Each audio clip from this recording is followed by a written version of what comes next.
I was also accosted when I got in the car by the overwhelming pungent odor of cat piss.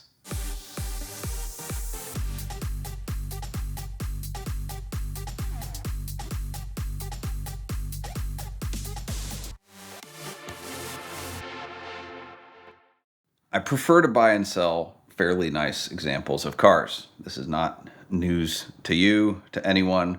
We've talked about this before, but there's a reason for it. While Ed Bolian likes chasing the bottom of the barrel cars, he's also very good at shrewdly negotiating an incredible deal such that he has insurance built in. But when we buy them, if we ever do, they become very, very difficult to sell because it seems like no matter how low we price them, the type of buyers that are chasing bottom of the barrel cars are like they're all subscribers to Exotic Car Hacks. So they bring out all of their attempted shrewd negotiation tactics and just lowball the crap out of us. A lot of them need creative financing.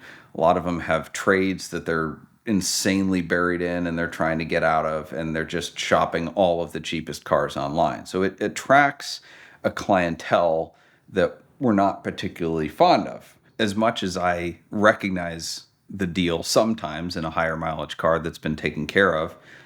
For example, I had a gorgeous 2013 Bentley Continental GT in sapphire blue. It was a Le Mans edition. It had cognac interior, I think. It was amazing. It had been cared for incredibly, but it had like 70,000 miles.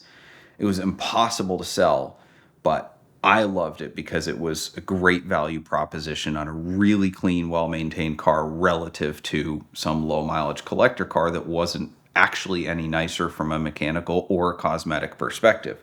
But again, it brought out the most difficult buyers. Not buying roachy cars is not a matter of like high principle. It's really just, knowing our market and trying to buy clean cars because that's what our buyers expect. There's plenty of dealers that specialize in creative financing and bottom of the barrel cars, and they figured out how to make that work and make lots of money on it. The other difficulty is the after sales, right? Because high mileage, well-used cars can often have more problems. And despite the fact that cars are sold as is, some people either don't understand as or don't understand is. To that effect, we had bought a 150,000 mile 997 turbo one time.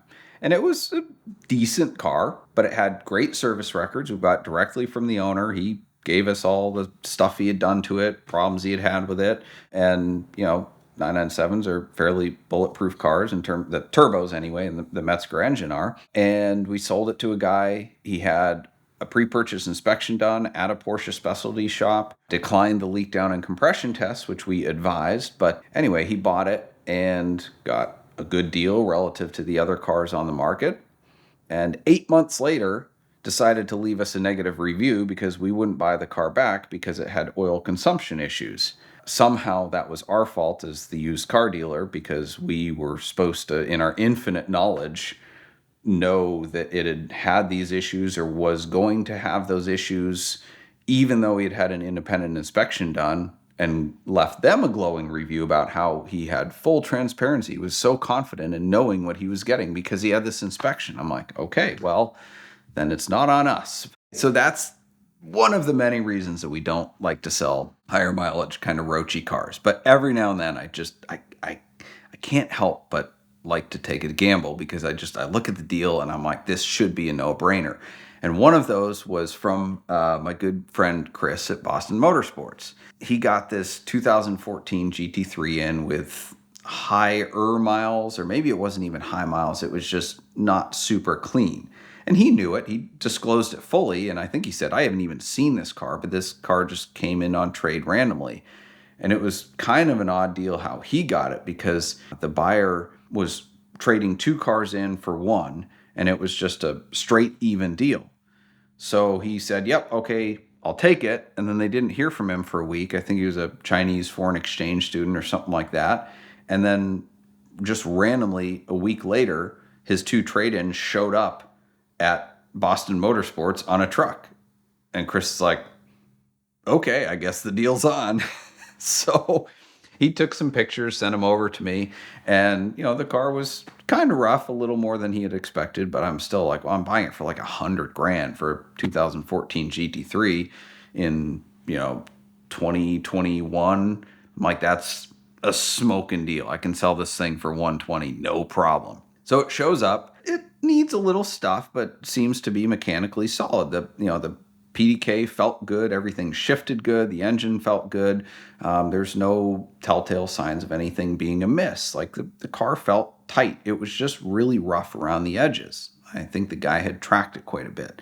The windshield was all pitted. I mean, it was really bad. I drove it to Chicago. I took it to visit Arnie, and it was like I was driving west into the sun, and it was the most miserable drive of my life because I couldn't see anything. The glare off of all the chips and stuff was so bad. But, we repainted the front bumper and serviced it and put it up and said, hey, it is what it is. It's a high mile car. It's okay, but it's 5 grand less than the next cheapest one on the market, and it's got a clean title, and I think the next cheapest one doesn't even have a clean title. Better than an Ed Bullion special. But true to my experience, it was insanely difficult to sell. It still took us like 3-4 months to sell it. Stuck around for a while. But when we got it in, I looked at it and I was like, I know this car has been tracked a lot. It's got a lot of rock chips, but there's telltale signs that it had been in the marbles, the gravel trap going off track,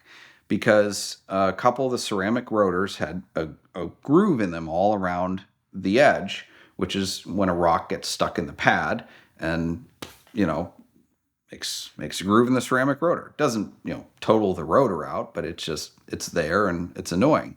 And there was a lot of just gravels and pebbles and stuff in the lower trim pieces, and I think one of the rockers was a little bit loose, and there was a little bit of damage underneath on the plastic underneath the front bumper. So, nothing structural, nothing bad, just I think this car took a little bit of a ride. The other thing I noticed was that the rear shelf, there's no rear seats in the GT3, the rear shelf on one side had a bunch of white animal hair. So I was like, oh, the guy must have had a cat or a dog, but probably a cat. I was also accosted when I got in the car by the overwhelming pungent odor of cat piss. And I know that odor, not that it's a hard one to distinguish, but I know that odor because in high school, I worked at a carpet company, and my job was essentially prep the carpet for the installers. But every now and then I get to go on a little road trip and remove the carpet and essentially get the floor ready for the installers to come in, but only if it was like a job that the installers didn't want to do. So one of those was some old lady's house where I got to pull the carpet out of her living room, and she had cats, and her cats pissed all over the carpet. And the installer knew that, and I found that out because when I pulled up the carpet, the foam underneath was just soaked with cat piss, who knows how old. So that scent was burned in my brain, and when I got in this GT3, I'm like, it's the same thing. And I put 3 and 3 together, and I was like, I know what happened. This guy was on the track. He brought his cat with him. He spun out, went off the track, into the marbles, and the cat got so scared, he pissed in the car.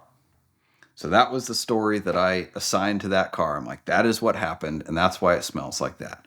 So we deep cleaned it and changed the cabin filters and ionized it or chlorine blasted or whatever, and, made it good. But I think I had PTSD from it. So it was like every time I got in it, whether the smell was still there or not, it was the placebo. I'm like, yep, still there.